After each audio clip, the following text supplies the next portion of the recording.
I want to live a different life now. I want to live my sober life. I don't want to die. I'm on the verge of dying because I'm a vicious alcoholic. And wow. God, this is some interesting stuff. What the hell? I haven't took drugs in 6 days. And for me, that's a miracle. I've been lying to everybody else and think I was sober, but I'm not. This is my 6th day. I'm never going to use again. Bismillah, alhamdulillah, wassalatu wassalam ala rasulillah sallallahu alayhi wa sallam wa ba'd. Assalamu alaikum, brothers and sisters. How are you guys doing? Now, this clip of Mike Tyson that you just saw, I'm sure it touched you because it touched me. See this brother? Like, it hurts to see someone that you used to look up to when you were young, when you were 7, 8 years old. You used to watch him on the TV screen and think, I want to be like this guy because he emulated what a man was, what a warrior was. But you see a man that's so big, that's so strong, that seems like he's in control, being so vulnerable to things like alcohol, drugs, that things like that can defeat him. Undisputed champion, the youngest undisputed champion in the heavyweight division. There wasn't a man that couldn't get laid out by my brother Mike Tyson. Yeah, Mike Tyson got laid out by alcohol and drugs. Now, I want to talk to Mike right now. I want to level with my brother right now. I want to talk to my boy, right? And I want each and every single one of you to pay attention because I have something for you to do at the end, inshallah. Assalamu alaikum, Mike. Assalamu alaikum, bro. Listen, man, let me cut straight to the chase, bro. Man, you've been through a lot in your life. From when you were young to when you made it to the top. Then you came back down again. Then you made it to the top. Then, man, you went back down, ended up in jail. And then since then, your life has literally been a roller coaster. And Mike, you've had each and every single thing you can imagine. You had the cars, the women, the money, the clothes, the fame, the friends, everything.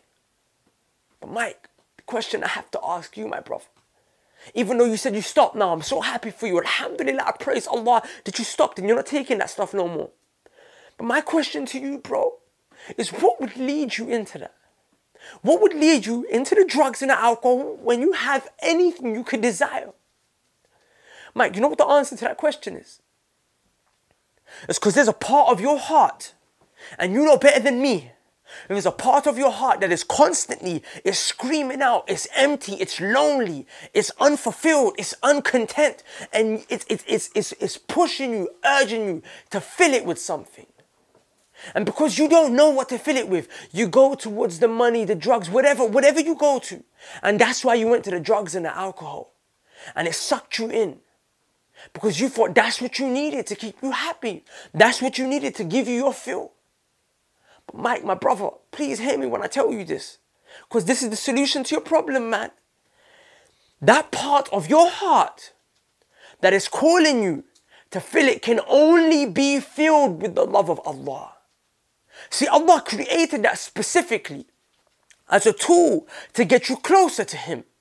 You can't fill it with no friends, with no family. You can't fill it with a wife. It has too many expectations. That part of your heart wants to be happy, wants to always be happy, wants your happiness to never let you down, wants your happiness to always pick you up when you're in times of need. In the darkest day, it needs to be that shining light. That's too much expectation to put on a human. That's too much expectation to put into money, into cars, into a lifestyle. That is the only expectation that can be filled by Allah. Think about it, man. I was at a low point in my life as well, and a brother came to me and he said to me, what do you love? What do you put your love in? Is it your girl? Is it the money? Is it this? Is it that?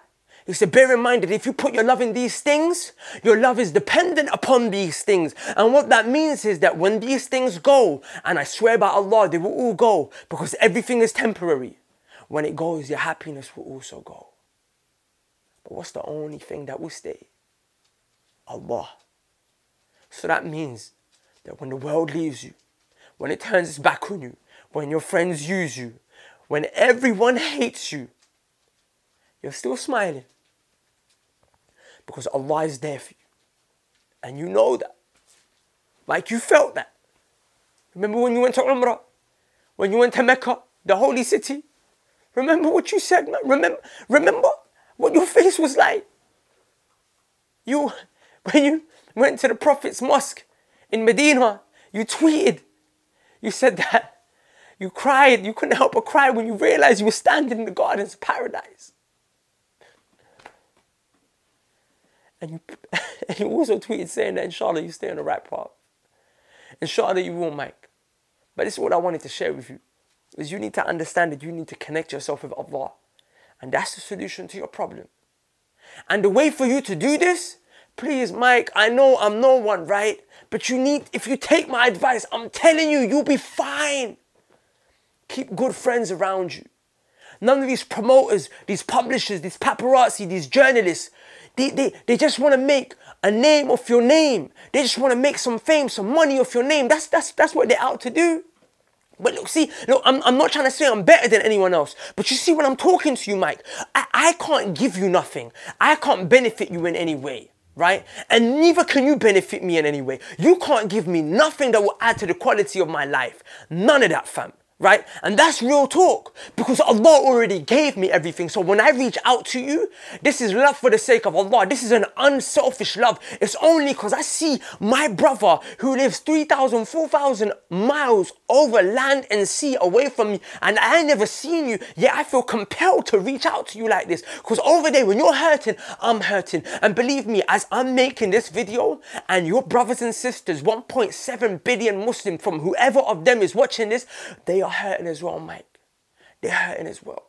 So go to your local mosque. Reach out to some of the scholars. Man, reach out to me. If you will, look, reach out to me. I'm being real. I'll put you in touch with someone. You can find him yourself. I mean, you're Mike Tyson. You don't need me. Right? May Allah guide you, bro. That's what I'm going to leave it there. I don't want to take too much of your time. But now I want to speak to the brothers and the sisters real quick. My brothers and sisters, look, this is your brother.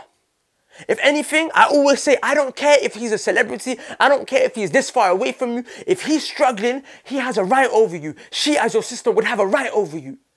Now, this brother has been working hard. He said 6, 7, 8 days, he's given up drugs and alcohol. For him, that's a miracle. And he said, basically, that he'll never go back to this. Inshallah, he'll never go back to this. You need to help him. Show him your love. Show him your support. The non-Muslims have been tweeting him saying, Mike, keep it up. We're happy for you.